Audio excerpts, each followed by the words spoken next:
Some choices define us more than a lifetime of words ever could. And sometimes the hardest choice is to save the life of a man who destroyed yours. The spring rains came to Ironwood Valley and turned the river wild. Most folks ran for safety. Jonas Creed rode toward the danger. He was a mountain man the town had long forgotten. Then a stagecoach overturned and passengers scattered into the flood. One of them was Charles Whitmore, the railroad tycoon who once had Jonas thrown in jail. As Whitmore screamed for help in the raging water, everyone stood frozen. Everyone but Jonas. He dove in without thinking. What happened next changed everything. Why would a man risk his life for someone who hated him? Before we jump back in, tell us where you're tuning in from. And if this story touches you, make sure you're subscribed, because tomorrow I've saved something extra special for you.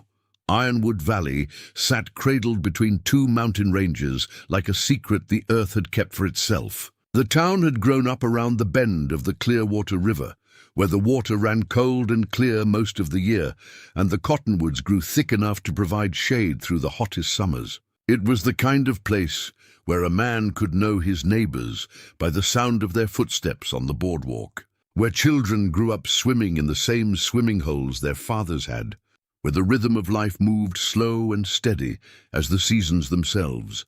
Jonas Creed had lived in the mountains above the valley for the better part of 5 years now. His cabin sat perched on a ridge where he could see the whole valley spread out below him like a patchwork quilt.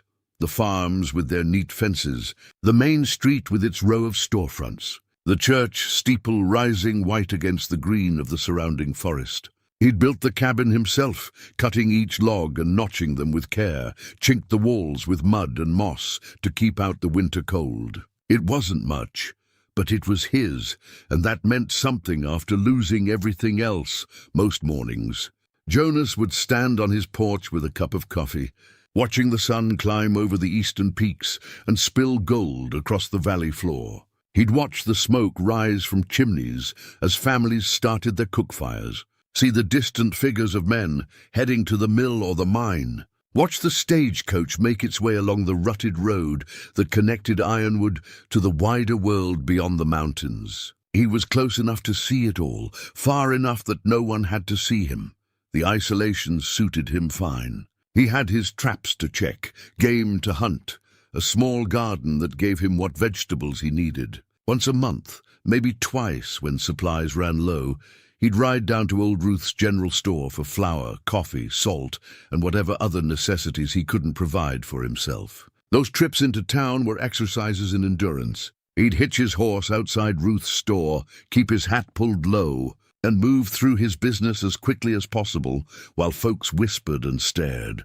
Old Ruth was one of the few who treated him like a human being. She'd been running that store since before Jonas was born, had known him as a boy, watched him grow into a man, and hadn't turned her back on him when the rest of the town did. She was somewhere north of 70 now, with silver hair pulled back in a tight bun, and eyes that could see right through a man's pretenses to whatever truth he was hiding. "You look thin." "Jonas," she'd say, packing his supplies with efficient movements. "You eating enough up there?" "Enough to get by, Ruth. Getting by isn't the same as living." She'd give him that look, the one that said she knew exactly how hollow his days were. Mary wouldn't want you wasting away on that mountain. The mention of Mary always hit him like a fist to the chest, but he never showed it. He'd just nod, pay for his goods, and tip his hat. "Give my regards to your grandson. You could give them yourself if you'd come to church on Sunday. I don't think the Lord and I are on speaking terms these days." "Ruth, the Lord's always listening, Jonas. It's us who stopped talking." Those conversations were about as close as Jonas got to human connection anymore. Sometimes Sheriff Dalton would nod to him on the street, a quick acknowledgement that held more apology than greeting. Dalton was a decent man caught in an impossible position, and Jonas didn't hold the arrest against him. The sheriff had been following orders, trying to keep the peace, doing what he thought was necessary even if it was wrong. Jonas understood that kind of impossible choice better than most. Then there was Sarah Mackenzie. She taught at the schoolhouse on the edge of town, and every time Jonas saw her, which wasn't often, something in his chest would tighten like a knot being pulled.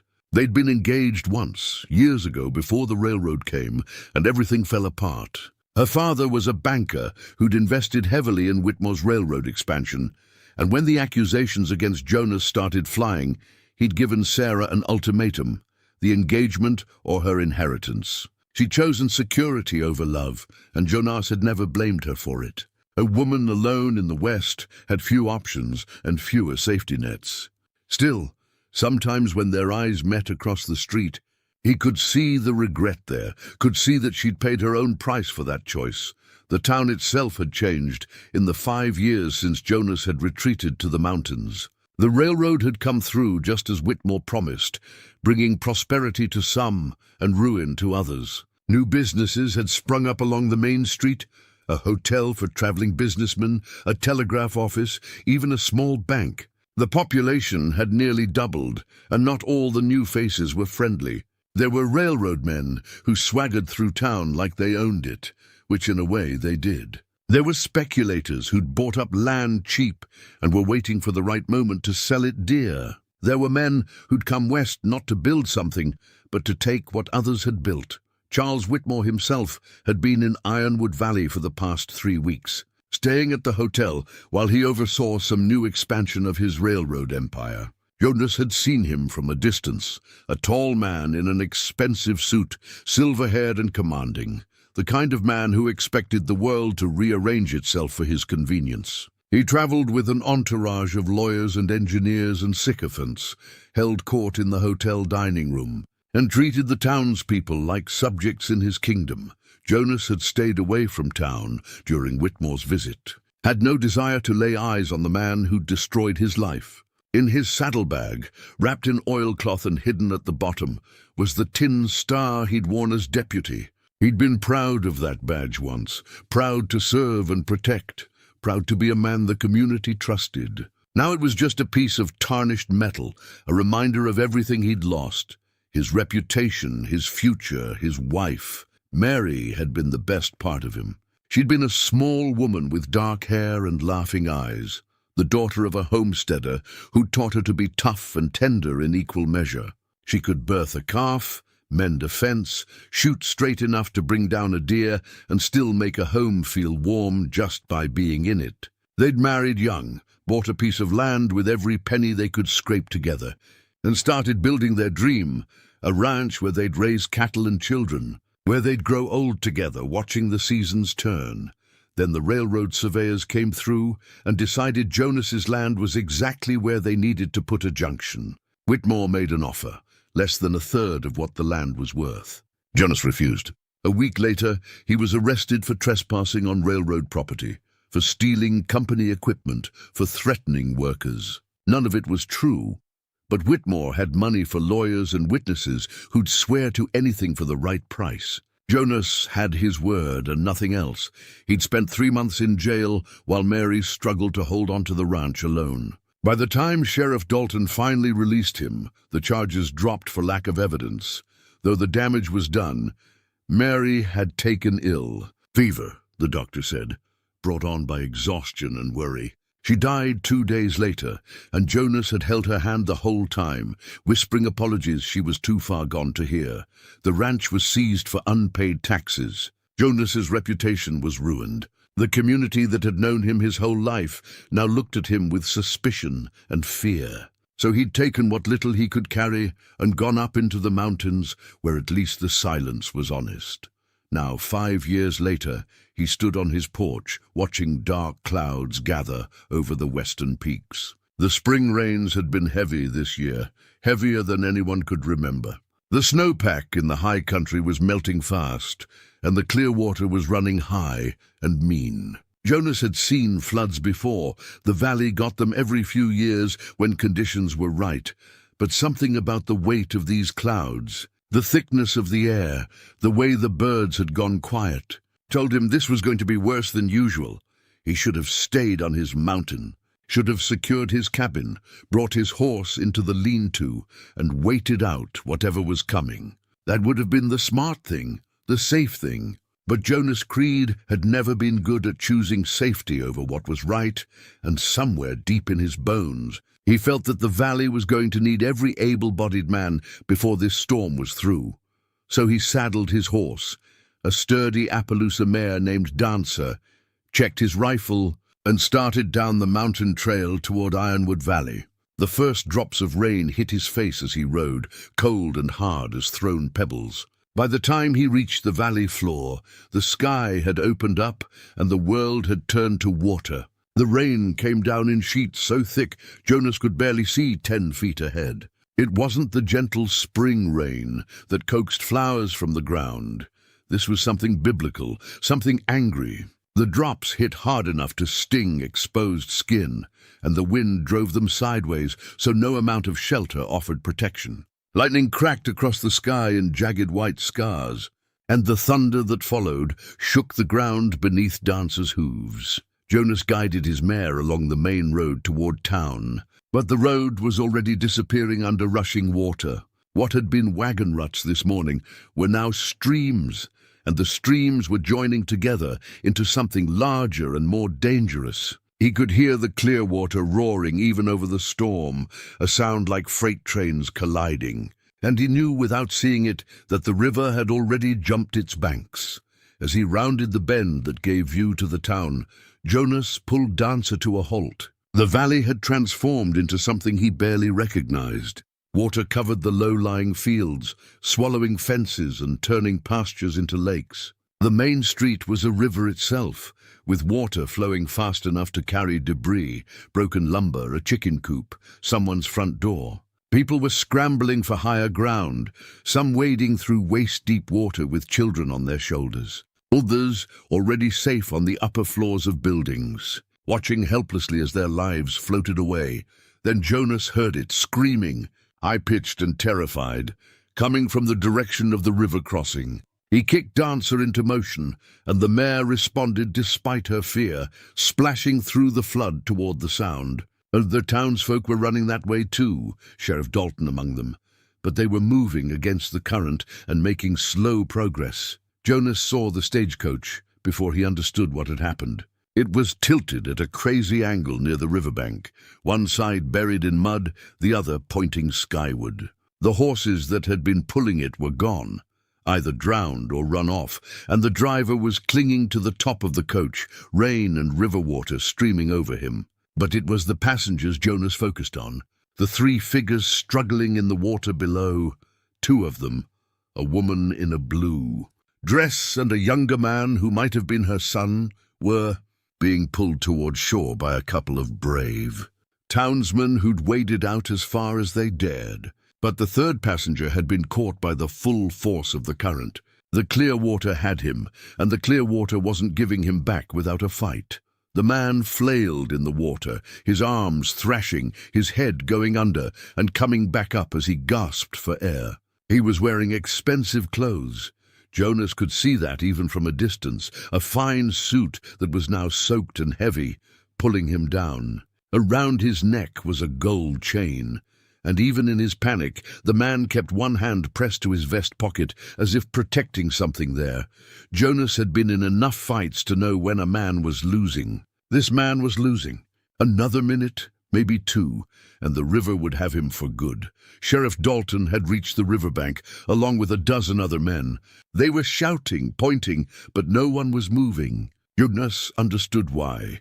The clear water was a monster right now, churning with enough force to smash a grown man against the rocks downstream, to drag him under and hold him there until his lungs gave out. Going into that water was suicide. Then the drowning man's head broke the surface one more time, and Jonas saw his face clearly. Even with his hair plastered to his skull, even with terror replacing his usual arrogance, Jonas recognized Charles Whitmore. Time seemed to slow. Jonas sat on his horse, rain hammering down, watching the man who destroyed his life, fighting for that life in the raging water. Every logical part of Jonas's mind said to sit still, to let nature take its course, to let Whitmore pay for his sins the way Mary had paid for being married to a man who stood in the way of progress. It would be easy. He wouldn't even have to do anything, just fail to act, and his enemy would be gone. But Jonas had never been a man who let logic overrule his conscience. Mary wouldn't have wanted this, wouldn't have wanted him to become the kind of man who could watch another human being drown, no matter what that human being had done. And somewhere deeper than thought, in the place where a man's true character lived, Jonas knew he couldn't live with himself if he let Whitmore die. Not because Whitmore deserved saving, but because Jonas deserved to be the kind of man who would try. He swung down from Dancer, handed the reins to the nearest person, and started stripping off his coat and gun belt. Sheriff Dalton grabbed his arm. "Jonas, you can't. That current will kill you." "Maybe," Jonas said. "But I'm going anyway." He didn't give himself time to reconsider. He waded into the water, felt its strength immediately trying to knock his feet out from under him, and kept going. The cold hit him like a fist, stealing his breath, but he pushed forward until the bottom dropped away and he had to swim. The current grabbed him instantly, pulling him downstream, and for a moment Jonas thought he'd made a fatal mistake. But he'd grown up swimming in this river, knew its moods and its tricks, and he angled his body to use the current rather than fight it. He let it carry him toward where Whitmore was struggling, timing his strokes, conserving his strength. Whitmore went under again, and this time he didn't come back up as quickly. Jonas put everything he had into closing the distance, his arms burning, his lungs screaming for air. He dove under, eyes open despite the murk, and saw Whitmore sinking, his movements growing slower, weaker. Jonas caught him by the collar and kicked hard for the surface. They broke through together, Whitmore coughing and gasping, too exhausted to do more than clutch at Jonas's shirt. The current had them both now, dragging them downstream faster than Jonas could swim against. He looked around frantically, searching for anything they could use, and saw it, a partially collapsed barn on higher ground. Its roof caved in, but some walls still standing. He aimed for it, swimming at an angle across the current, pulling Whitmore with him. His muscles were on fire, his vision starting to blur at the edges. But he kept going, because stopping meant dying, and he'd be damned if he'd saved Whitmore just to drown alongside him. His hand hit wood, and Jonas grabbed on with everything he had. The current tried to rip them away, but Jonas held on, pulled them both around to the lee side of the barn, where the water was slightly calmer, and found a gap in the collapsed wall. He shoved Whitmore through first, then dragged himself after, both of them collapsing on the mud floor inside. For a long time, neither man could do anything but breathe. Jonas lay on his back, chest heaving, every muscle in his body trembling. Beside him, Whitmore was curled on his side, coughing up river water, his face grey with exhaustion and cold. The barn offered minimal shelter. Rain came through gaps in the roof, and water flowed across the floor, but it was solid ground and out of the main current. Jonas forced himself to sit up to assess their situation. They were trapped here until the water receded, which might not be until morning. No fire, no dry clothes, and night coming on fast. Whitmore had stopped coughing and was breathing more steadily now. His hand still clutched his vest pocket, and through the wet fabric, Jonas could see the outline of a pocket watch. Gold, expensive, probably worth more than Jonas's entire cabin. The man had nearly drowned protecting a timepiece. "Thank you," Whitmore gasped, his voice hoarse. He still hadn't looked at Jonas, hadn't seen who'd saved him. "I thought I was finished." "Thank you." Jonas didn't respond. He was trying to remember why he'd done this, trying to hold on to the feeling that had driven him into the water. Because right now, sitting in this ruined barn with the man who'd destroyed everything he loved, all Jonas felt was tired. Whitmore finally turned his head, squinting through the dim light at his rescuer. Jonas watched recognition dawn in those eyes, watched it turn from gratitude to confusion, to something like fear. "You," Whitmore whispered. "Your creed." "I am. The trespasser. The thief." Jonas felt something cold settle in his chest, colder than the river water, still dripping from his clothes. "I was neither," he said quietly. "I was the man whose land you wanted, the man whose wife died while he was in jail on your false charges, the man whose life you destroyed because he wouldn't step aside for your railroad." Whitmore's face had gone even paler. "You saved me." "Why would you save me?" Jonas thought about that for a moment, watching the rain hammer down outside their shelter. "Because my wife would have wanted me to," he said finally. "Because becoming the kind of man who lets another man drown, even a man like you, means you've already taken more from me than my land and my reputation. It means you've taken who I am." He stood up, moved to the far corner of the barn, and wrapped his arms around himself against the cold. "We're stuck here until the water goes down. Probably morning. I suggest we don't talk more than necessary." Whitmore didn't respond. He just stared at Jonas with an expression that might have been guilt, or might have been shock, or might have been something else entirely. Then he pulled out his pocket watch, water streaming from it, and tried unsuccessfully to make it work. Outside, the storm raged on. Inside the barn, two men who should have been enemies sat in silence, bound together by a choice that neither of them fully understood yet. And somewhere in that silence, something began to shift, something that would change both their lives in ways the flood had only hinted at.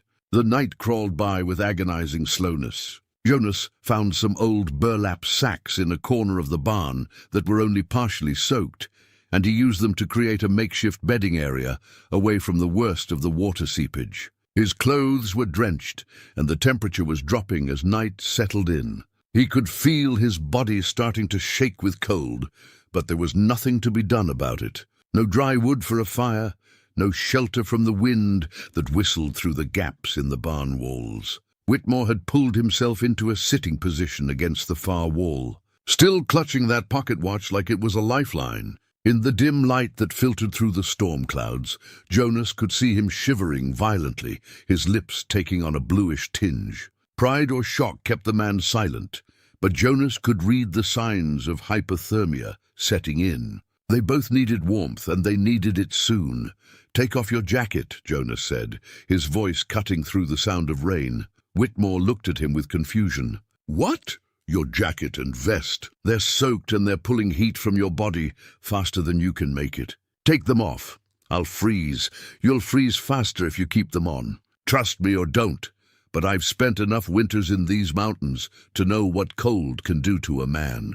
Whitmore hesitated, then slowly began working the buttons of his vest with trembling fingers. Jonas did the same with his own shirt, wringing as much water from it as he could before spreading it across one of the burlap sacks. When Whitmore had removed his jacket and vest, Jonas took them and did the same, laying them out where they might catch whatever air circulation existed in the barn, from his saddlebag, which he'd somehow managed to keep with him through the rescue.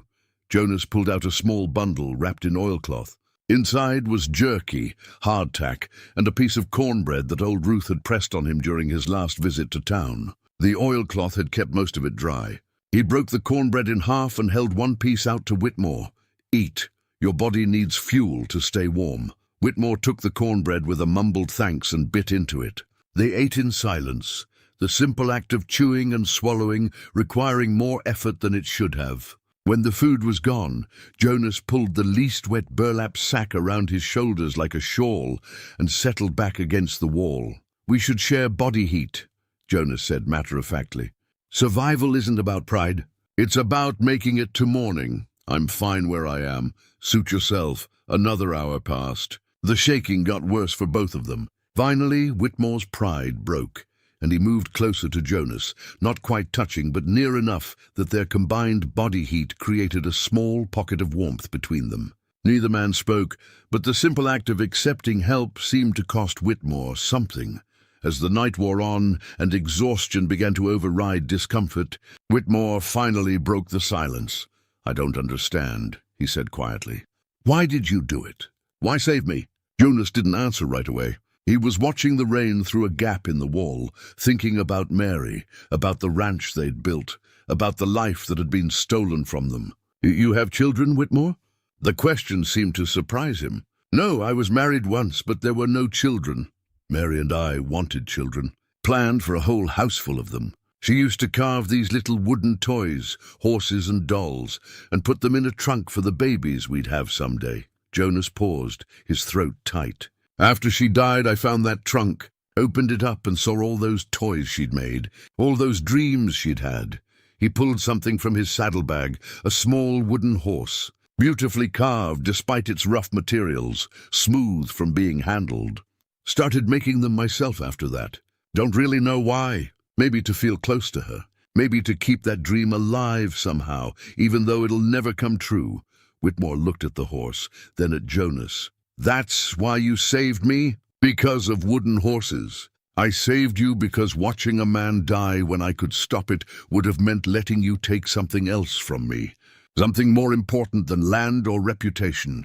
Jonas turned the horse over in his hands. It would have meant letting you take the man Mary loved. The man she believed I was. And I'll be damned if I give you that too. Whitmore was quiet for a long time. When he finally spoke, his voice was different, smaller somehow, less certain. The watch, he said, pulling the ruined timepiece from his pocket. It was my grandfather's. He was a clockmaker in Boston. Gave me this when I went west to make my fortune. Told me to remember that every moment counts, that time spent well is the only real wealth. He tried to wind it, but water had destroyed the mechanism. I spent my whole life chasing time, trying to build something that would last, trying to make a mark that wouldn't fade. Built an empire out of steel and steam, and the labor of thousands of men. And somewhere along the way, I forgot what my grandfather meant. Started thinking time was money, that every moment had to produce something tangible. Why are you telling me this? Jonas asked. Because you risked your life for mine, and I don't know what to do with that. Whitmore's hands were shaking, and not just from cold. I've spent years believing that progress requires sacrifice, that some men have to fall so that civilization can rise. Told myself that what happened to you was regrettable but necessary. Just the cost of moving forward. And now I'm alive because the man I destroyed decided I was worth saving. And I don't know if that makes you a fool or a saint or something else entirely. Jonas let out a breath that might have been a laugh. I'm none of those things. I'm just a man trying to live with himself. That's all any of us can do. Dawn came slowly, the storm finally breaking as grey light filtered through the clouds. The rain had stopped, though water still rushed past the barn in streams and rivulets. Jonas stood and looked out through the gaps in the wall. The valley was a disaster, buildings damaged, fields underwater, debris scattered everywhere. But the worst had passed. In the distance he could hear voices calling out, search parties looking for survivors. Jonas cupped his hands around his mouth and shouted, his voice carrying across the water. Within minutes, he could see figures approaching. Sheriff Dalton, at the head of a group of men with a makeshift raft. Whitmore got to his feet, still unsteady, and stood beside Jonas. I need to make things right, he said. I don't know how, but I need to try. Jonas looked at him, this man who'd taken everything, and saw something he hadn't expected, genuine remorse. Whether it would last beyond the fear and exhaustion of the moment, he didn't know. But it was a start. Then make them right, Jonas said. But understand this. No amount of money can bring back what I lost. My wife is still dead. Those 5 years are still gone. Some things can't be bought or sold or negotiated. I know, Whitmore said quietly. Believe me, I know. The rescue party reached them, and Sheriff Dalton pulled them both onto the raft. Townspeople crowded around, checking on Whitmore, asking if he was hurt. A few glanced at Jonas with something like grudging respect, but most still kept their distance. He was the man who'd saved the railroad tycoon, but he was still Jonas Creed, the accused trespasser, the mountain man who lived alone. Only old Ruth pushed through the crowd and wrapped Jonas in a fierce hug, heedless of his wet clothes. You damn fool, she whispered. Risking your life for the likes of him. I didn't do it for him, Ruth. I did it for me. She pulled back and looked at him with those sharp eyes that saw too much. Mary would be proud of you, boy.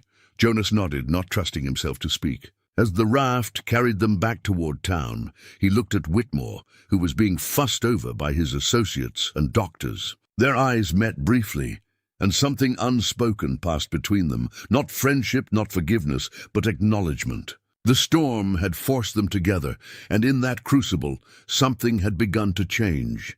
What that change would mean, neither man could say yet. But as they reached dry land and went their separate ways, both carried with them the weight of the night they'd shared. Two men who'd been enemies, bound together by water and survival, and the complicated truth that people were rarely as simple as the roles they played. The town doctor insisted on examining both men, though his attention focused primarily on Whitmore. Jonas accepted a blanket and a cup of hot coffee, then quietly slipped away while the crowd was distracted. He had no desire to be fawned over or questioned about his heroism. What he'd done for his own reasons, and they were nobody's business but his own. He found Dancer tied where he'd left her, the mare wet and tired but unharmed. Jonas checked her over carefully, then led her to the livery stable, where the owner, a gruff man named Peterson, took one look at them both and shook his head. "Heard what you did, Creed. Crazy thing. Going into that water. Had to be done. Most men wouldn't have, especially not for Whitmore." Peterson began rubbing down the mare with practiced efficiency. "She'll be fine. Tough animal. I'll grain her and keep her here until the road's dry enough for you to head home." Jonas nodded his thanks and headed back out into the aftermath of the flood. The main street was littered with debris, furniture, clothing, tools, whole sections of fence. People were beginning the grim work of assessing the damage, pulling waterlogged belongings from their homes, trying to salvage what they could. Children helped their parents, their faces solemn with the weight of disaster. An old woman sat on her porch steps, weeping quietly as she held a ruined photograph album. Jonas walked through it all with his hands in his pockets, feeling the familiar isolation settle back over him like a coat. He'd saved Whitmore's life, but nothing had really changed. These people still saw him as the outsider, the accused criminal, the man who'd been cast out. One act of bravery wouldn't erase 5 years of suspicion and judgment. As he passed the general store, old Ruth called out to him, "Jonas Creed, don't you dare walk by without coming in here." He turned to find her standing in the doorway, hands on her hips, looking fierce despite the exhaustion evident in every line of her face. Her store had taken on water, and she'd spent the morning hauling damaged goods outside. "Come on," she said, waving him in. "I've got stew on the stove, and you look half dead." The inside of the store smelled like wet wood and the herbs Ruth kept hanging from the rafters. Jonas sat at the small table she kept in the back room while she ladled out generous portions of venison stew into 2 bowls. They ate in comfortable silence for a while, the warmth of the food spreading through Jonas's chest. "Found something this morning," Ruth said after a while. She stood and retrieved a small object from a shelf, placing it on the table between them. It was a child's wooden horse, beautifully carved, but weathered by time and water. "Was floating in the debris outside my door." Jonas picked it up, turning it over in his hands. The craftsmanship was excellent, better than his own attempts. The wood had darkened with age and water damage, but the form was still clear, a horse in mid-gallop, mane flowing. "Powerful and free. That's fine work," he said quietly. "Made it 30 years ago," Ruth said. "For my grandson. He's grown now, has children of his own back east, but I kept that horse all these years. Meant something to me." She paused. "Seems fitting somehow that it found its way to you." Jonas looked up at her, saw the meaning in her eyes. She knew about the toys he carved, about the trunk Mary had left behind. She was telling him something without saying it directly. "You can't keep living on that mountain forever, Jonas," she said gently. "Mary wouldn't have wanted that for you. Mary's gone. Yes, she is. And that's a grief you'll carry the rest of your days. But you're not gone. You're still here, still breathing, still able to do good in this world." She reached across the table and covered his hand with hers. "What you did today took courage. Not just the jumping in the river part, though Lord knows that was brave enough. But saving the man who destroyed you, that took a different kind of courage. The kind that comes from the heart." Jonas didn't know what to say to that, so he said nothing. He finished his stew, thanked Ruth for the meal and the horse, and stepped back out into the damaged town. The wooden horse went into his pocket next to the one he'd carved himself. 2 horses, 2 different hands, but both speaking to the same truth, that something worthwhile could be created even in the face of loss. He made his way to the edge of town where the temporary schoolhouse stood. Sarah Mackenzie was there with a group of children, all of them helping to clear debris from the schoolyard. She looked up as he approached, and for a moment neither of them moved. Then she set down the branch she'd been carrying and walked over to him. "Jonas," she said, and just his name in her voice carried years of history. "Miss Mackenzie, I heard what you did. That was—" She stopped, searching for words. "I don't know if it was brave or foolish, but it was remarkable. Just did what needed doing." "No," she said firmly. "You did more than that. You could have let him drown. No one would have blamed you. Half the town would have called it justice." She looked at him with those eyes that had once promised him a future. "But you didn't. You risked everything to save him. That says something about who you are." Jonas looked past her at the children working in the yard, at their resilience in the face of disaster. "Who I am doesn't matter much to most folks around here. It matters to me." The words came out softly, almost too soft to hear over the sounds of the town recovering around them. "It always has." Before Jonas could respond, one of the children called out, pointing excitedly. They'd found something in the debris, a collection of books from the schoolhouse, wet but salvageable if they were dried carefully. Sarah gave Jonas one last look, something unspoken passing between them, then hurried back to help the children. Jonas stood there for a moment longer, feeling the weight of the wooden horse in his pocket, feeling the exhaustion of the last 24 hours finally catching up with him. He needed to get back to his cabin, to his solitude, to the life he'd built in the absence of everything else. But as he walked back toward the livery stable, he found himself thinking about Sarah's words, about old Ruth's gift, about the way Whitmore had looked at him in the barn when he'd spoken about his grandfather's watch. Something had shifted during that long night. Some crack had appeared in the wall he'd built around himself, and he didn't know if he had the strength to patch it or the courage to let it widen. 3 days passed before Jonas saw Whitmore again. He'd spent those days helping with the cleanup, working alongside townspeople who were gradually becoming less suspicious and more grateful. He repaired roofs, cleared debris, and helped rebuild a family's chicken coop that had been swept away. The work felt good, purposeful in a way his solitary life on the mountain never quite managed to be. On the 3rd evening, Sheriff Dalton found him at old Ruth's store, where Jonas had been helping move water-damaged merchandise. The sheriff looked uncomfortable, his hat turning over and over in his hands. "Jonas, need to talk to you," Dalton said. "Whitmore's called a town meeting. Tonight at the hotel. He specifically asked that you attend." Jonas felt his jaw tighten. "I've got no interest in whatever Whitmore has to say. Please, just come listen. For me, if for no one else." Something in Dalton's voice made Jonas agree. An hour later, he found himself standing at the back of the hotel's dining room, which had been cleared of tables to accommodate the crowd. Seemed like half the town had turned out, curious about what the railroad magnate had to say. Whitmore stood at the front of the room, looking thinner than Jonas remembered, his expensive suit exchanged for simpler clothes. When he spoke, his voice carried the authority of a man used to being obeyed, but something in his manner had softened. "I've called you all here to discuss the rebuilding effort," Whitmore began. "The flood caused significant damage to this community, and I intend to fund the reconstruction.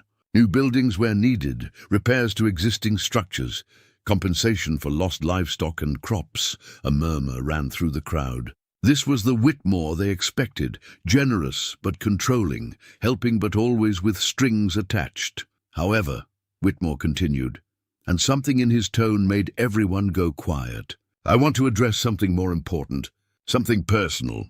He paused, and Jonas saw him reach into his pocket, pulling out a small object. Even from the back of the room, Jonas could see it was a compass, silver, beautifully made, glinting in the lamplight. "This compass belonged to my grandfather," Whitmore said. "He was a clockmaker in Boston, a humble man who made a simple living with his hands. When I came west, he gave me this and told me to let it guide me true. I forgot that guidance somewhere along the way, forgot what true north really meant." He looked directly at Jonas then, and the room seemed to follow his gaze. Jonas felt every eye turned toward him, but he kept his face neutral, refusing to show emotion. "3 nights ago, a man saved my life," Whitmore said. "A man I'd wronged terribly. I had Jonas Creed arrested on false charges because his land stood in the way of my railroad expansion. I paid witnesses to lie. I used my power and influence to destroy his reputation, to take everything he'd built. His wife died while he was in jail, died because of my actions. The room erupted in shocked whispers. Old Ruth put a hand to her mouth. Sarah Mackenzie turned to look at Jonas, her eyes wide. Even those who'd suspected the truth seemed stunned to hear Whitmore admit it so boldly. I can't undo what I did.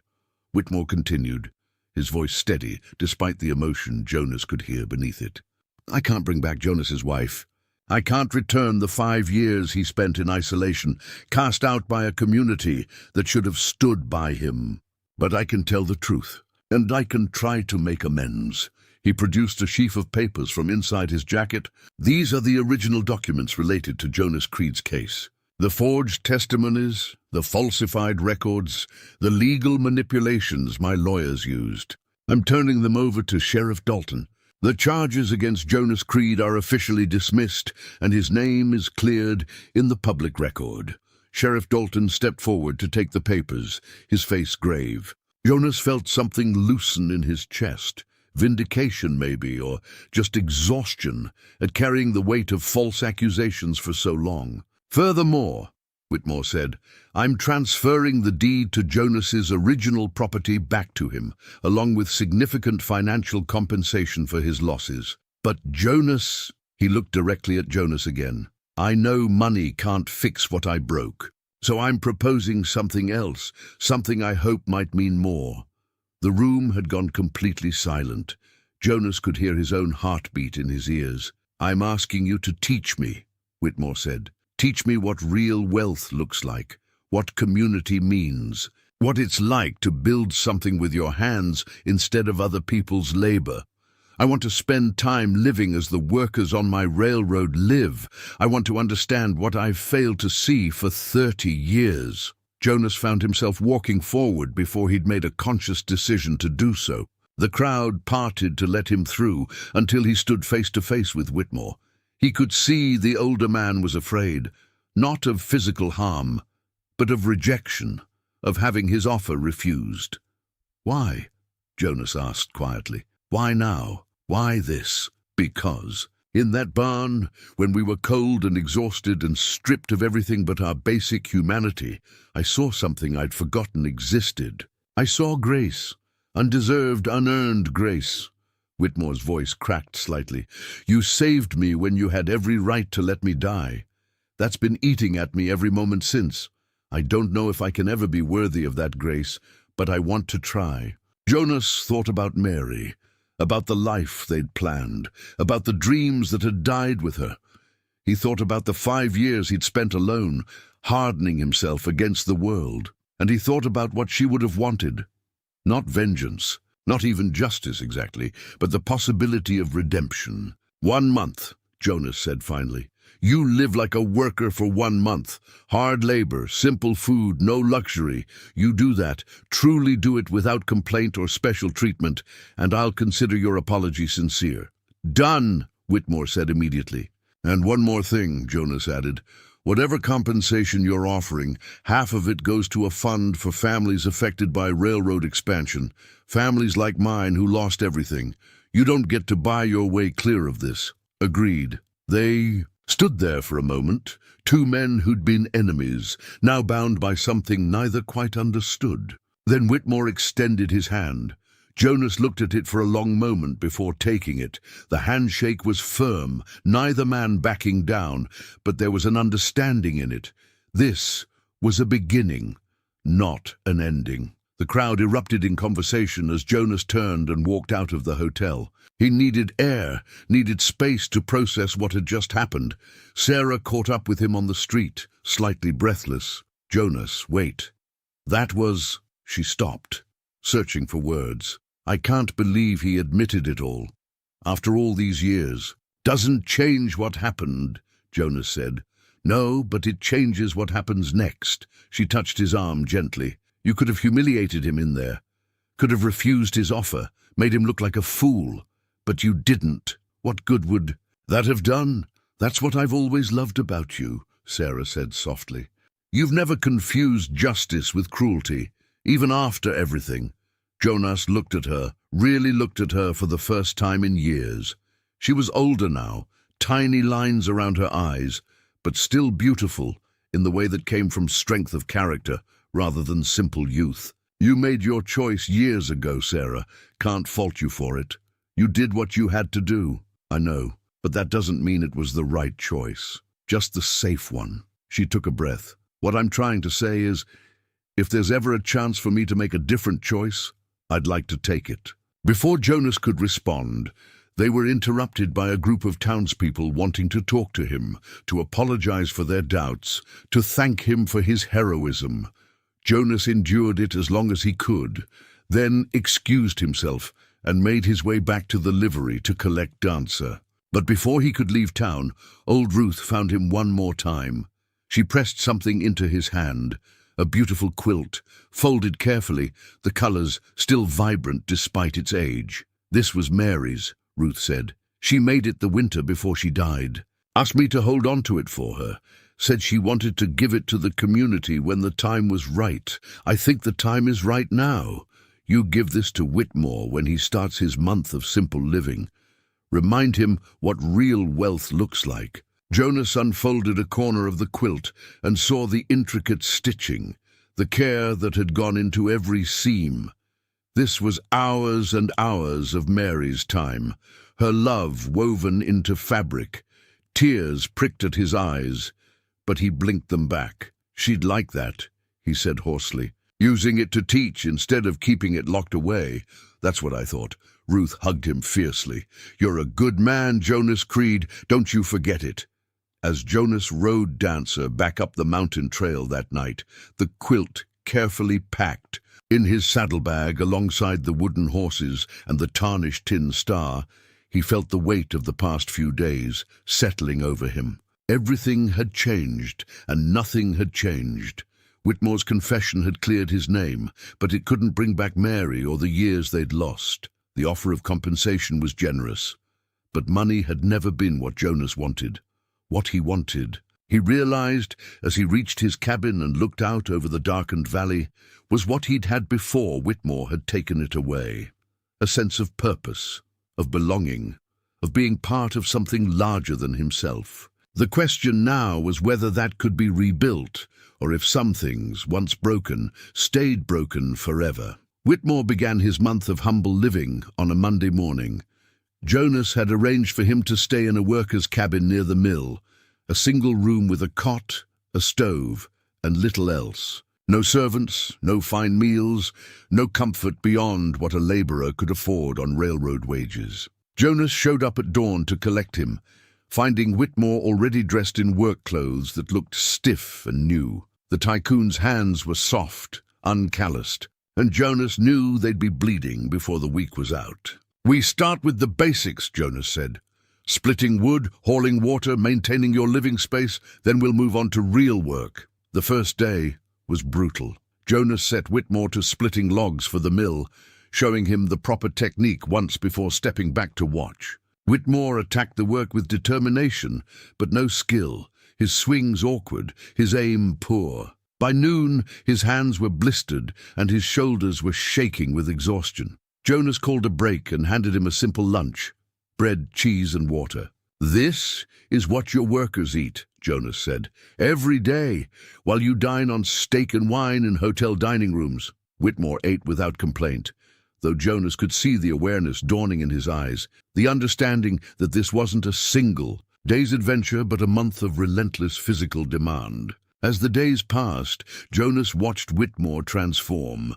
The soft hands hardened, the pale skin tanned and toughened. The complaints Jonas had expected never came. Instead, Whitmore worked with grim determination, pushing through pain and exhaustion because pride wouldn't let him quit. On the 5th day, old Ruth assigned Whitmore to help in her store, sorting stock and serving customers. Jonas stayed nearby, watching as Whitmore met the families whose lives had been touched by his railroad, the widow whose husband had died in a construction accident, the farmer who'd lost his land to expansion, the children whose father still carried the scars of unsafe working conditions. One woman approached Whitmore directly, her face lined with years of hard living. "You're the railroad man, aren't you? The one who's learning to be humble." "I am," Whitmore said quietly. "My husband worked on your railroad for 3 years, fell from a trestle because you didn't want to spend money on safety equipment.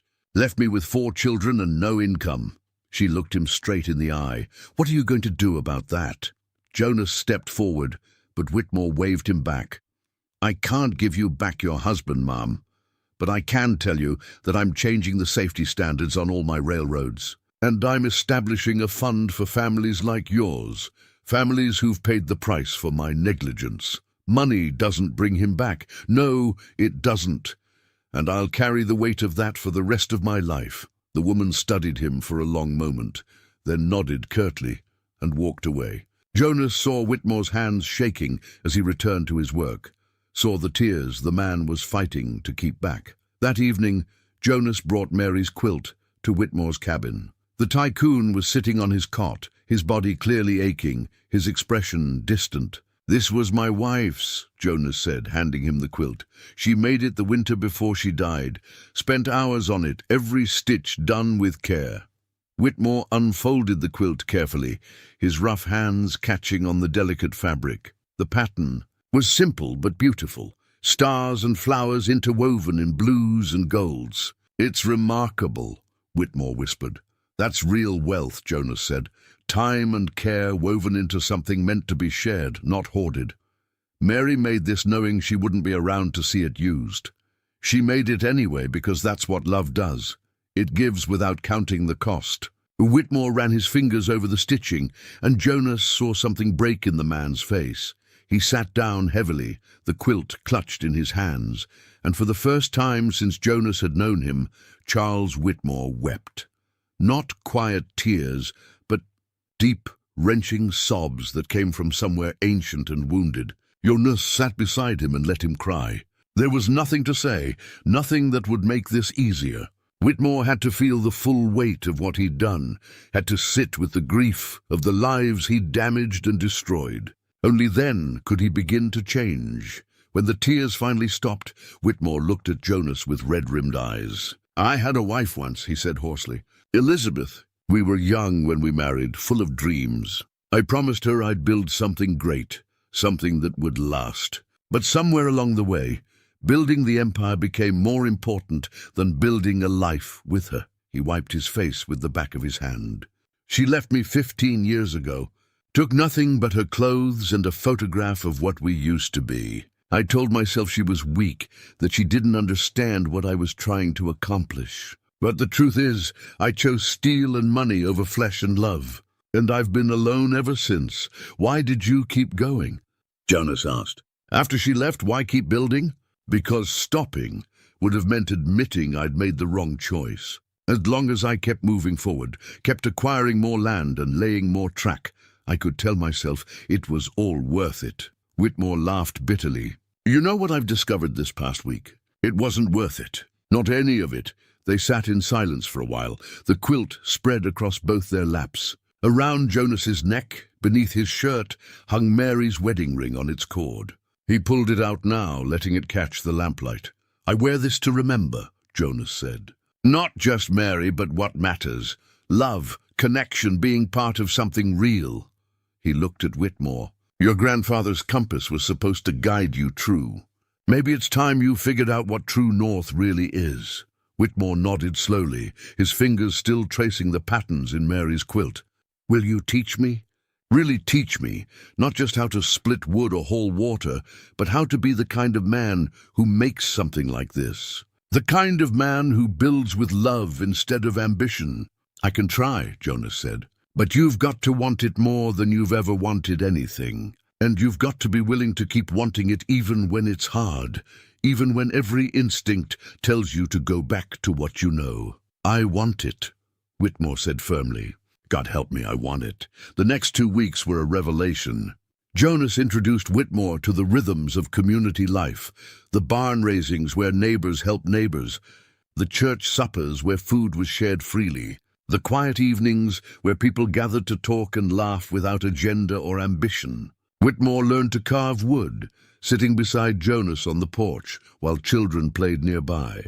His first attempts were clumsy, but he persisted, and gradually the shapes in the wood began to emerge. On the 23rd day of Whitmore's transformation, something happened that changed everything. Jonas had taken him to help repair the schoolhouse roof, working alongside Sarah and several other townspeople. They were taking a break, sitting in the shade with cool water, when a rider came thundering into town. The man was dusty and exhausted, his horse lathered with sweat. He dismounted in front of the hotel and immediately started asking for Charles Whitmore. Jonas felt a chill run through him. Nothing good came from messengers who rode that hard. Whitmore stood, brushing sawdust from his work clothes, and approached the rider. "I'm Whitmore." The man pulled a leather portfolio from his saddlebag and thrust it at him. "Mr. Whitmore, I've been searching for you for 3 days. Your board of directors sent me. They've called an emergency meeting. The railroad investors are threatening to remove you from leadership if you don't return to San Francisco immediately." Whitmore opened the portfolio and scanned the documents inside. Jonas watched his face carefully, saw the flicker of the old Whitmore, the calculating, ambitious man who'd built an empire. Then something else crossed his features, something like resignation, or perhaps resolve. "Tell them I'll be there in 2 weeks. When my commitment here is finished," Whitmore said. "So with respect, they're not asking. The expansion into Oregon is stalling without your leadership. They're talking about selling controlling interest to Eastern investors who'll strip the company for parts. Everything you've built could be gone." Whitmore was quiet for a long moment. Jonas could see the war playing out inside him, the pull of the empire he'd spent 30 years building versus the new understanding he'd gained in these past 3 weeks. Finally, Whitmore looked at Jonas. "What would you do?" he asked. Jonas thought about it carefully.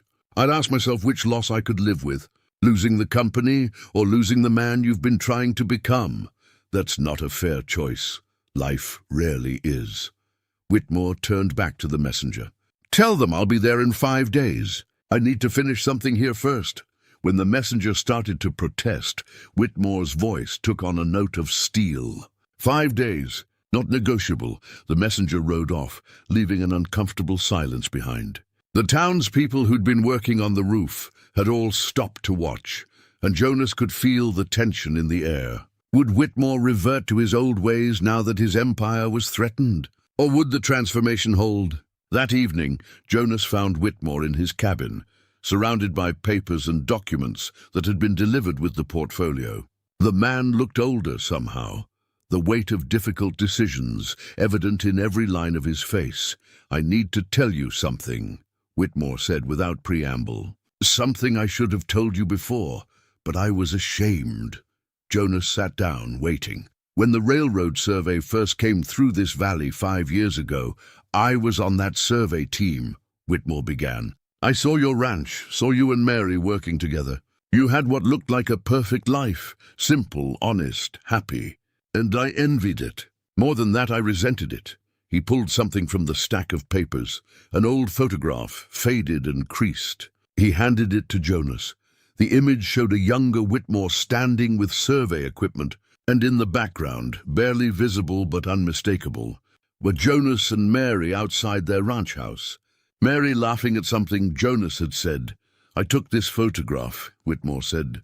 "Kept it all these years.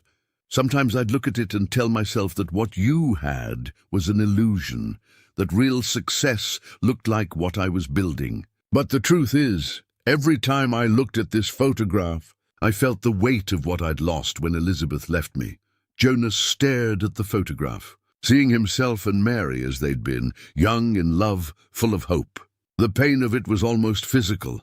"When the survey determined that your land was the best location for the junction, I could have chosen a different route," Whitmore continued. "It would have cost more money and taken more time, but it was possible.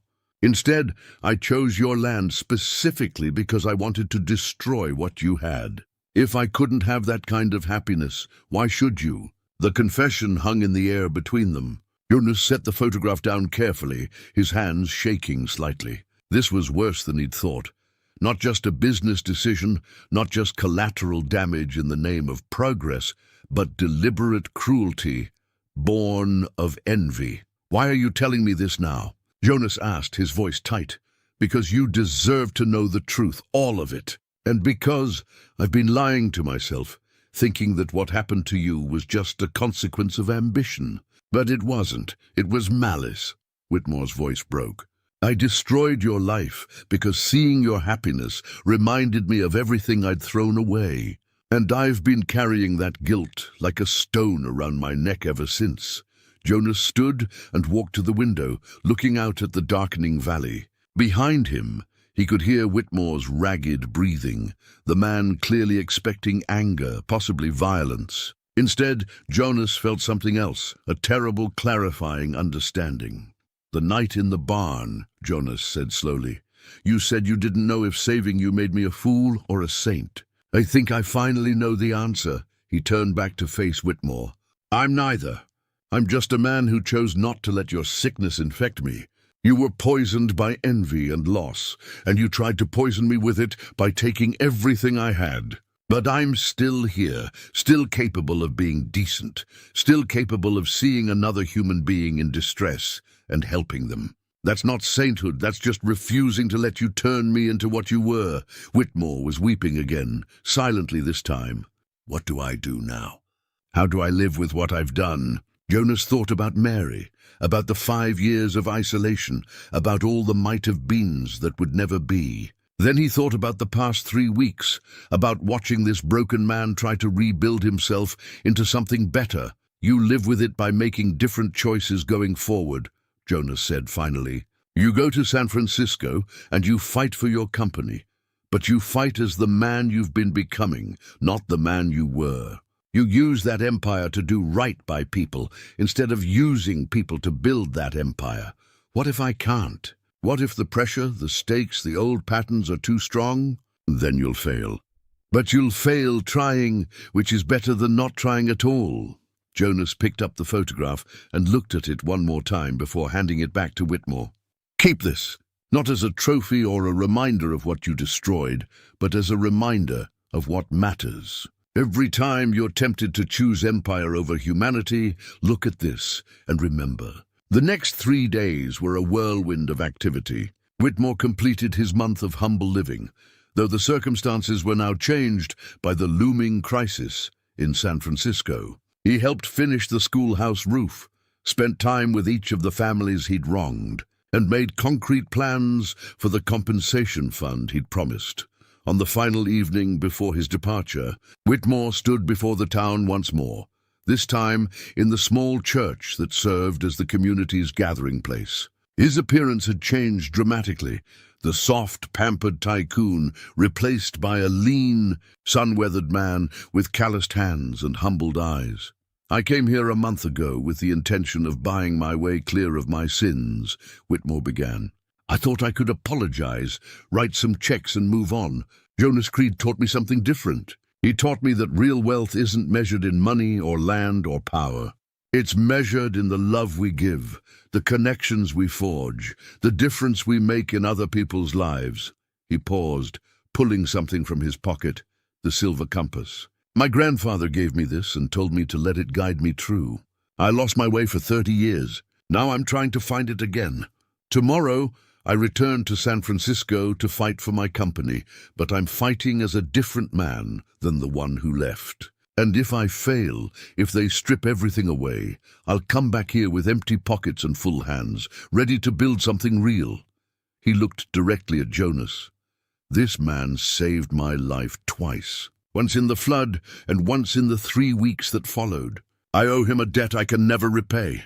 But I can try to honor it by becoming the kind of man worth saving." The crowd was silent, moved by the raw honesty of his words. Then old Ruth began to clap and others joined in, not thunderous applause, but something quieter and more meaningful. Acceptance, perhaps, or at least the possibility of it.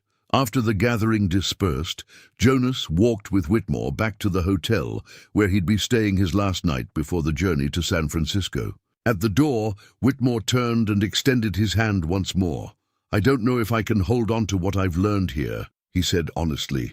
"The world I'm going back to, it doesn't reward humility or gentleness. It rewards strength and ruthlessness. Then be strong enough to be gentle," Jonas said. "Be ruthless in your kindness. That's the hardest kind of courage there is."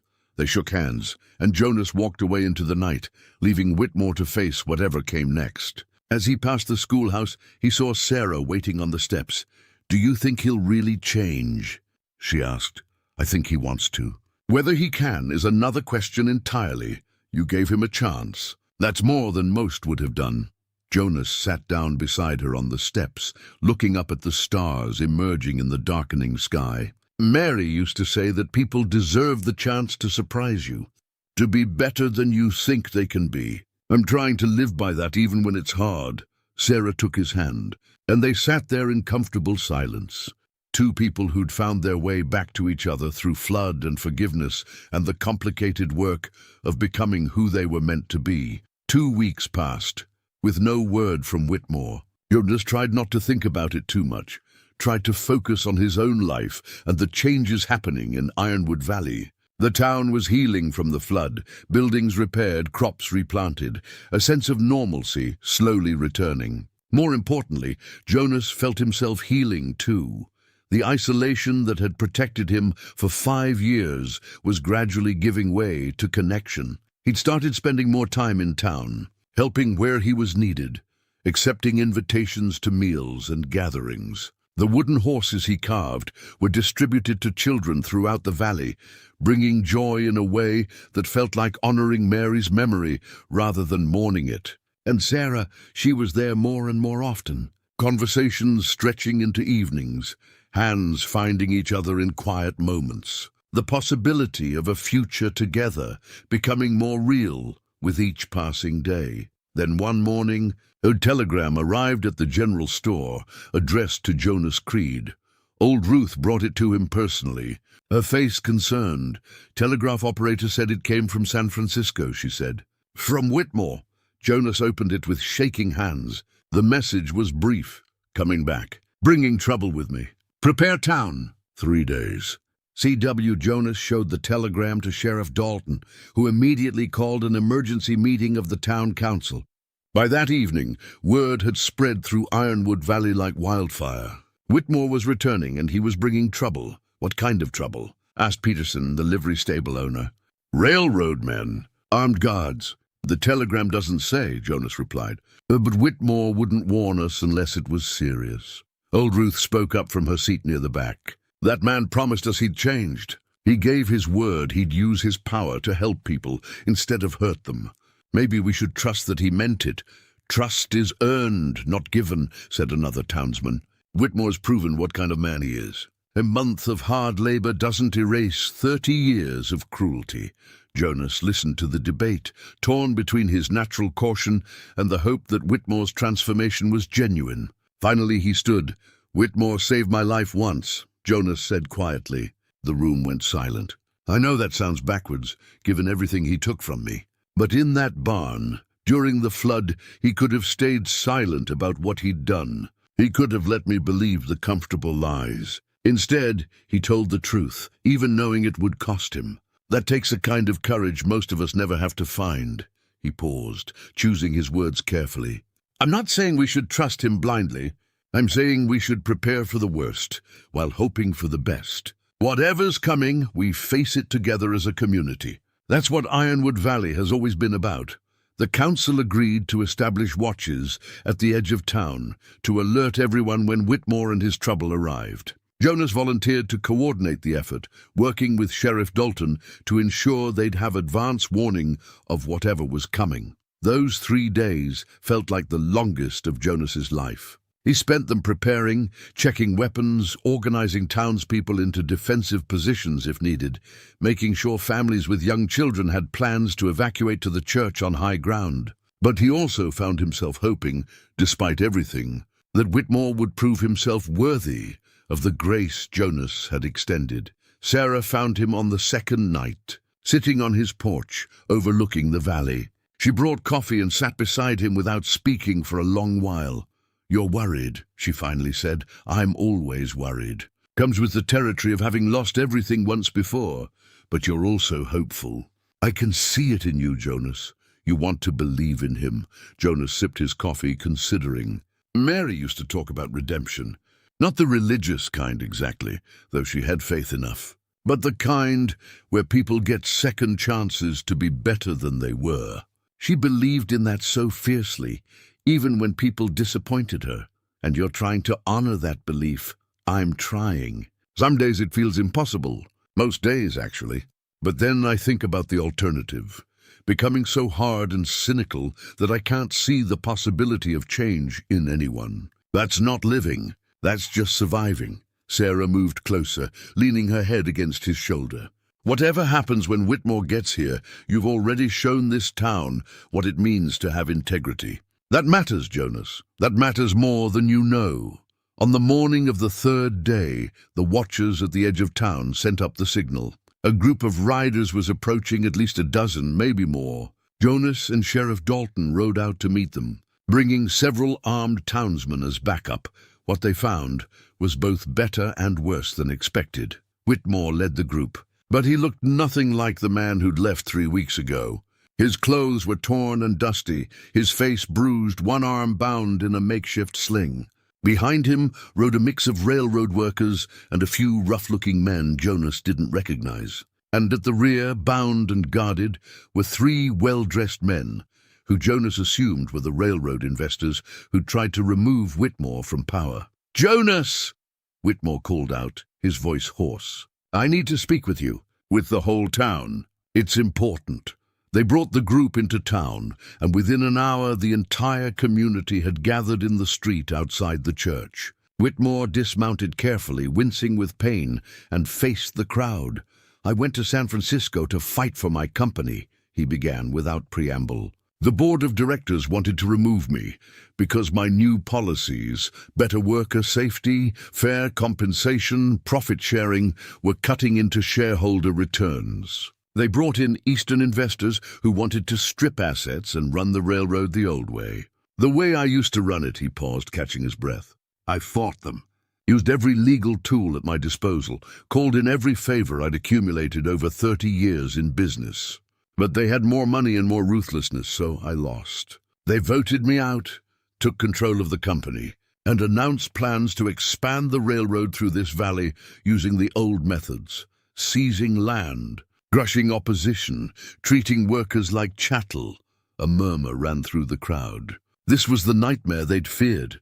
Whitmore's empire turning on them without Whitmore himself to restrain it. "But here's what they didn't expect," Whitmore continued, and now his voice took on strength. "The workers refused to follow the new leadership. See, in the 3 weeks before I left San Francisco, I'd met with every crew, every foreman, every engineer. Told them about Ironwood Valley, about what I'd learned here. Told them they deserved better and promised I'd fight for them. When the board tried to implement the old policies, the workers went on strike." He gestured to the men behind him. "These are the strike leaders. They walked off the job and followed me here because they believe in what we're trying to build. A different kind of company, one that treats people like human beings. And these 3, he pointed to the bound investors, they followed us because they're not used to losing. They're planning to bring in hired guns, to break the strike with violence, and to make an example of this town." Jonas felt cold anger settling in his chest. "You brought them here? Led them right to us?" "I brought them here so you'd know they were coming," Whitmore corrected, "so we could face them together, instead of you being caught unaware. They were coming anyway. I just made sure I got here first." Sheriff Dalton stepped forward. "How many guns are they bringing? When will they arrive?" "Maybe 20 hired men. Could be here as soon as tomorrow, depending on how fast they can recruit in the mining camps." Whitmore looked directly at Jonas. "I know I'm asking a lot. I know you have every reason to turn your back on me and this fight. But these men," he gestured to the workers, "they believed me when I said things could be different. They gave up their livelihoods to stand up for what's right. I can't abandon them, and I won't let this valley suffer because of my choices." Old Ruth's voice rang out from the crowd. "So what's your plan, Mr. Whitmore? How do we face down 20 guns with a handful of farmers and shopkeepers? We don't face them alone, Whitmore said.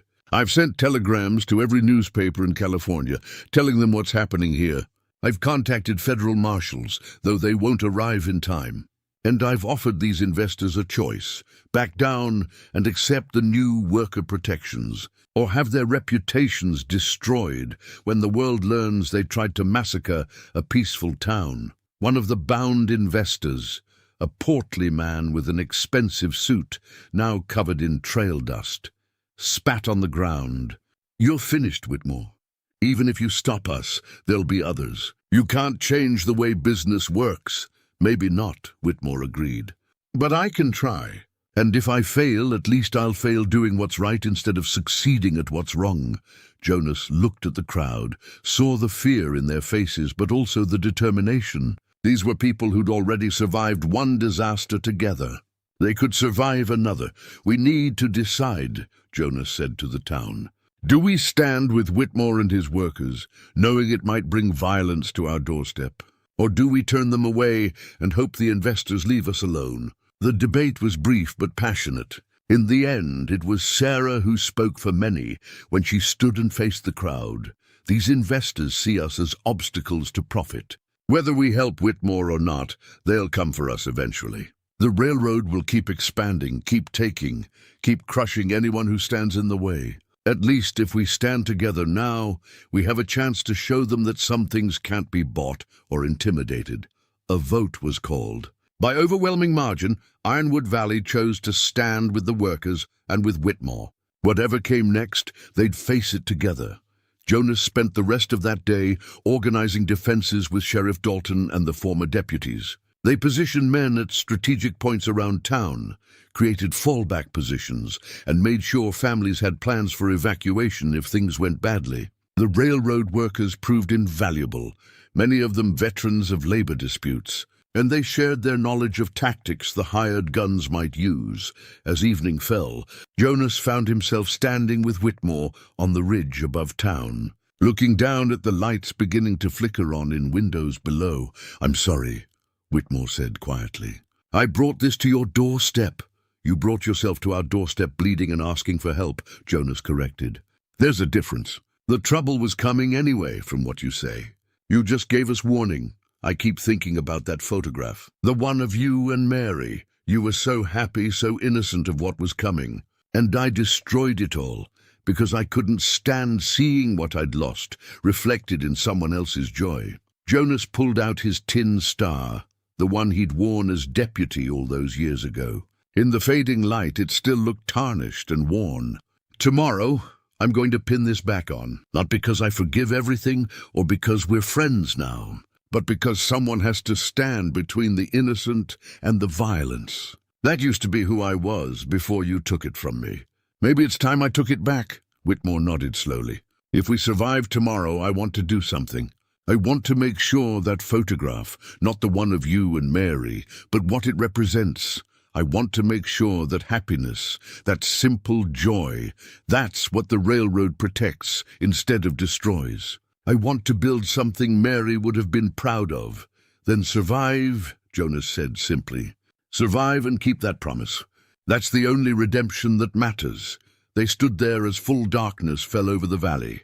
Two men bound together by flood and forgiveness, preparing to face the morning and whatever violence it might bring. Below them, Ironwood Valley settled in for an uneasy night, a community that had chosen courage over comfort, solidarity over safety. And somewhere in the darkness beyond, hired guns were riding closer, bringing with them a reckoning that would determine not just the fate of a railroad company, but the meaning of justice in a world that too often confused might with right. Dawn came cold and clear.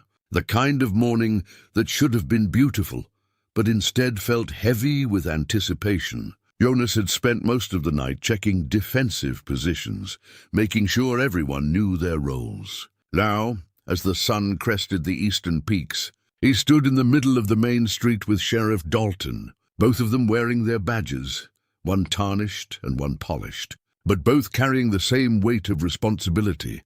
The tin star felt strange on Jonas's chest after 5 years without it. Heavier than he remembered, or maybe he was just more aware of what it meant now. To wear this badge was to stand between the innocent and harm, to be willing to pay the price that came with protecting others. He'd forgotten that burden during his years on the mountain. Now it settled over him like a familiar coat, worn but still fitting. Whitmore stood nearby, unarmed as he'd promised, but his presence was important. The railroad workers were positioned around town, most of them with hunting rifles or old service revolvers. They weren't professional fighters, but they were determined. Old Ruth had organized the women to create a field hospital in the church, and Sarah was there now, preparing bandages and boiling water.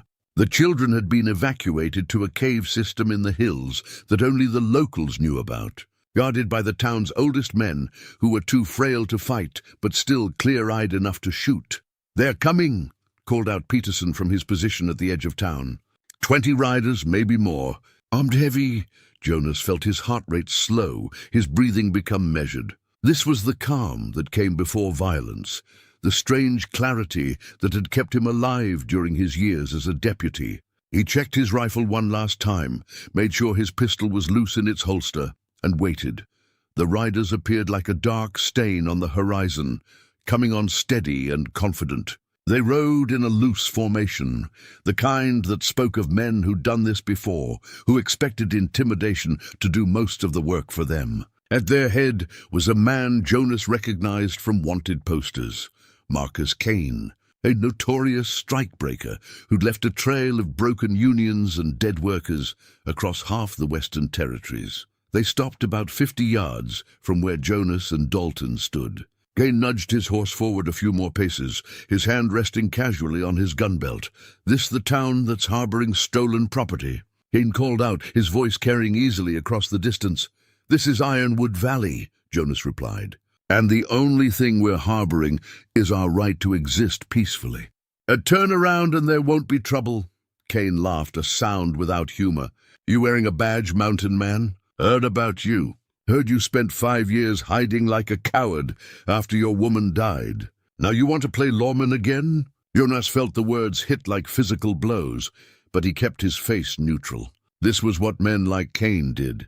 They probed for weakness, looking for the thing that would make their opponents angry and stupid. "I'm wearing the badge," Jonas said calmly. "And I'm telling you to turn around. We've got business here." 3 investors who were unlawfully detained, and a railroad company that needs to be reminded who owns it. "Hand over Whitmore and his troublemakers, and we'll be on our way." Whitmore stepped forward then, moving to stand beside Jonas despite the obvious danger. "These men aren't troublemakers. They're workers who deserve fair treatment and safe conditions. And I'm not going anywhere." "Your choice," Kane said. He looked past them at the town, clearly assessing their defensive positions. Jonas could see the calculation in his eyes. Kane was a professional, weighing the cost of violence against the certainty of victory. "But understand something. We're here on behalf of legitimate business interests. You're interfering with commerce, which makes you outlaws. When we're done, nobody's going to care what happened to a 2-bit frontier town that got in the way of progress." "That's where you're wrong," came a new voice. A man in a suit stepped out from behind one of the buildings, holding up a badge. "Federal Marshal James Thompson, and I care very much what happens here." Jonas felt surprise ripple through him. The marshal wasn't supposed to arrive for days. But here he was, with 3 deputies behind him, all of them armed and looking official. Kane's confidence flickered. "Marshal, this is a private business matter. Terrorism isn't a private matter," Thompson replied. "I've got sworn statements from workers describing systematic abuse, unsafe conditions, and threats of violence. I've got witnesses willing to testify that you were hired specifically to intimidate and harm civilians. So here's how this works. You and your men drop your weapons and submit to arrest, or you'll be adding assaulting a federal officer to your list of crimes." For a moment the morning hung in perfect balance. 20 hired guns against a handful of townspeople, railroad workers, and 4 federal officers. The smart play for Kane would be to back down, to accept that the fight had changed shape. But Jonas could see the anger in Kane's face, the pride that wouldn't let him admit defeat. "Your badges don't mean nothing out here," Kane said, his hand moving toward his gun. "Just more targets." The moment shattered. Kane drew, and the world exploded into violence. Jonas moved on instinct, his rifle coming up as he dove behind the water trough. Bullets whined through the air, where he'd been standing a heartbeat before. He heard Dalton return fire, heard the crack of rifles from the defensive positions around town. The hired guns had expected intimidation to work, and now they were caught between trained lawmen and determined civilians.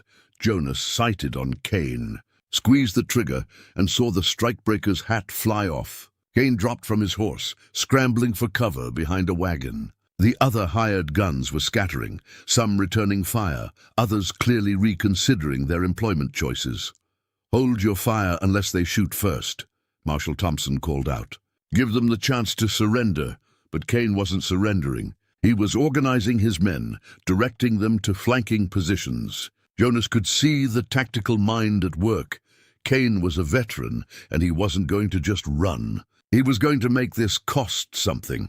A bullet splintered the water trough inches from Jonas's head, and he rolled to new cover, coming up behind a support post. He saw one of the hired guns drawing a bead on Whitmore, who stood frozen in the middle of the street, unarmed and exposed. Jonas didn't think. He broke from cover, running full out toward Whitmore. He hit the older man in a tackle that drove them both behind the relative safety of the general store's porch. A bullet carved a furrow in the planks where Whitmore had been standing. "Stay down," Jonas commanded. Then he was up and moving again, working his way toward where Kane had taken position. The fight had devolved into chaos. The railroad workers were giving better than they got, their defensive positions holding strong. The federal marshals were methodical and deadly, each shot carefully placed. And the townspeople fought with the desperation of people protecting their homes. Kane's men were professional, but they hadn't expected organized resistance.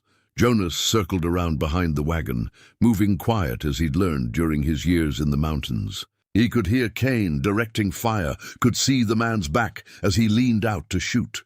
Jonas could have taken the shot, could have ended it right there. But something in him rebelled at shooting a man in the back, even one like Kane. "Drop it," Jonas said, his rifle aimed at Kane's spine.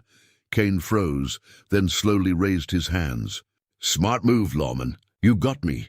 Jonas should have known better. Should have remembered that men like Kane didn't surrender, they just waited for opportunities. Kane spun, his gun clearing leather with practiced speed, and Jonas had no choice. He fired.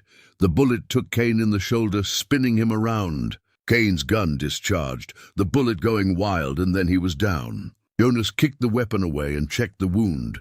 Serious, but not fatal, if they got him to the doctor quickly. With their leader down, the fight went out of the hired guns. Marshal Thompson's voice rang out again, offering surrender, and this time most of them took it.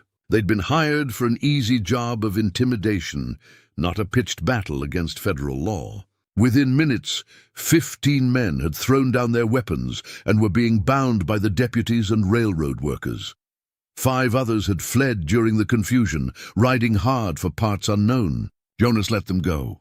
They'd spread the word that Ironwood Valley fought back, that hired guns weren't welcome here. That message might save lives down the road. The aftermath was quiet, the kind of stillness that comes after violence. Jonas walked through the town, checking on people, making sure the wounded got to Sarah and the field hospital. Miraculously, no one from the town had been killed. 3 of the hired guns were dead, 6 others wounded, including Kane. The railroad workers had lost 1 man, a foreman named Jack, who'd taken a bullet protecting one of the younger workers. They'd bury him with honor. Jonas found Whitmore sitting on the church steps, his face pale, his hands shaking. The man who'd built an empire looked lost and small, confronted with the violence his business practices had created. "This is what I built," Whitmore said quietly as Jonas approached. "This is the legacy of my ambition. Good men dead because I couldn't be satisfied with enough. Because I had to have more, always more." Jonas sat beside him, his own hands steady despite the adrenaline still coursing through his system. "No, this is what you built before." What you build next, that's still up to you. From his pocket, Whitmore pulled the gold pocket watch, the one that had survived the flood but stopped working. He looked at it for a long moment, then handed it to Jonas. "I want you to have this," Whitmore said. "Not as payment or apology, because those things don't work anymore, but as a reminder. My grandfather told me that time well spent was the only real wealth. You taught me what that means. Maybe you can pass it on to someone else someday." Jonas took the watch, felt its weight in his hand. It was ruined, would never work again, but somehow that made it more valuable. A symbol of transformation, of time that couldn't be recovered, but could at least be honored. "I'll fix it," Jonas said. "And when I do, I'll remember this day. The day you stood with us, even though you had nothing to gain. The day you chose right over easy." Whitmore nodded, and for the first time since Jonas had known him, the man seemed at peace. Broken, yes. Humbled, certainly, but at peace. 6 months later, Jonas stood in almost the same spot where he'd first seen the flood coming. The valley had transformed again, but this time the change was one of healing rather than destruction. The spring rains had been gentle this year, bringing life instead of chaos. Fields were green with new crops. Buildings stood repaired and solid, and the town had an energy to it that spoke of confidence rather than fear. The railroad still ran through the valley, but it ran differently now. Whitmore had used the publicity from the confrontation to rebuild his company from the ground up. The workers owned shares now, had a voice in decisions, had safety equipment and fair wages. It wasn't perfect, nothing human ever was, but it was better. Measurably, significantly better. Jonas himself had changed too.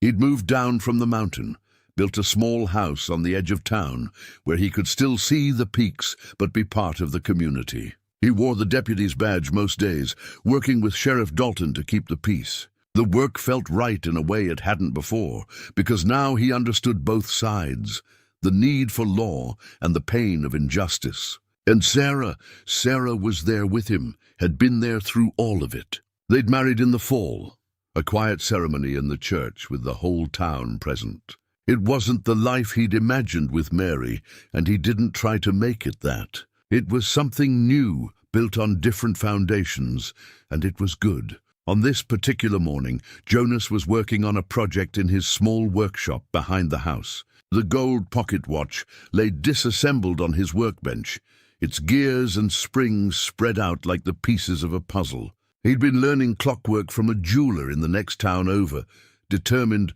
to honor his promise to Whitmore. The watch would work again, even if it took him years to figure out how. A knock at the door pulled him from his concentration.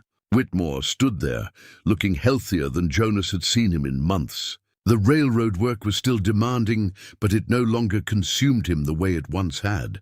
"Got something to show you," Whitmore said, a hint of excitement in his voice that made him seem younger. They walked together to the edge of town, where Jonas's old property lay. The land had been returned to him as promised, but Jonas had struggled with what to do with it. Too many ghosts lived there, too many memories of what had been lost. But as they crested the rise, Jonas saw that the land wasn't empty anymore. A building stood there, new construction, solid and beautiful. Not a house, but something larger. A school, Jonas realized. And beside it, a park with benches and trees, paths winding through gardens that were just beginning to bloom. "The Mary Creed Memorial School and Community Center," Whitmore said quietly. "The railroad funded it, but the town built it. We broke ground while you were up in the mountains last month checking trap lines. Wanted it to be a surprise." Jonas felt his throat tighten. He walked closer, saw the dedication plaque mounted beside the door. Mary's name, her dates, and below them, she believed in the goodness of people and the power of community. "This place stands as a testament to her faith." "There's more," Whitmore said, leading him inside. The main room was set up for teaching, with desks and a chalkboard and books lining the shelves. But in the back was a smaller room, and when Jonas entered it, he stopped in his tracks. Wooden toys filled the shelves, horses and dolls and wagons, hundreds of them. Some were the ones Jonas had carved over the years. Others were new, made by townspeople who'd learned the craft. Mary's trunk sat in the corner, now filled with toys meant to be played with, not locked away. Sarah suggested it, Whitmore said. A place where children can learn and play, where Mary's dream of a family, a community family, could come true. The toys are for any child who needs them. The school is free to all families, regardless of their ability to pay. And the community center will host gatherings, barn dances, church socials, whatever the town needs. Jonas picked up one of the wooden horses, his own work from years ago. A child's toy meant to bring joy. She would have loved this, he said hoarsely. This is exactly what she would have wanted. It's what you taught me to want, Whitmore replied. Real wealth, time well spent. Building something that lasts, not because it's made of steel, but because it's made with love. They stood there in comfortable silence. Two men who'd started as enemies and become something else. Not quite friends, perhaps, but brothers in a cause that mattered. The work of redemption, the work of building something better than what came before. Later that evening, Jonas sat on his porch with Sarah, watching the sunset paint the valley in golds and reds. The pocket watch was in his pocket now, still broken, but getting closer to whole. Old Ruth walked by with her grandson who was visiting from back east. The boy carried one of Jonas's wooden horses, playing out some adventure only children could imagine. You did good, Sarah said quietly, taking Jonas's hand. Mary would be proud of what you've built here. We built it, Jonas corrected. All of us. That's the point, I think. One person alone can't build anything that lasts. It takes a community. It takes people choosing each other, choosing to be better, choosing to believe in possibility even after everything falls apart. In the distance, a train whistle sounded, the evening run through the valley. It was a sound that once would have filled Jonas with bitterness, a reminder of everything he'd lost. Now it was just part of the valley's rhythm, neither good nor evil in itself, just a tool that could be used for building or destroying, depending on the hands that controlled it. Jonas touched Mary's ring where it still hung around his neck, then reached for Sarah's hand. The past wasn't forgotten, it never would be, but it no longer defined every moment of the present. The flood had taken everything, but in its wake something new had grown. Not a replacement for what was lost, but something with its own value, its own meaning. As darkness settled over Ironwood Valley, lights began to flicker on in windows. Families gathering for evening meals, children being called in from play. The community that had chosen courage over fear, that had stood together against violence, that had believed in the possibility of redemption. They were writing a new story now. And Jonas Creed, the mountain man who'd saved his enemy and in doing so saved himself, was part of that story. Some choices define us more than a lifetime of words ever could, and sometimes the hardest choice leads us home.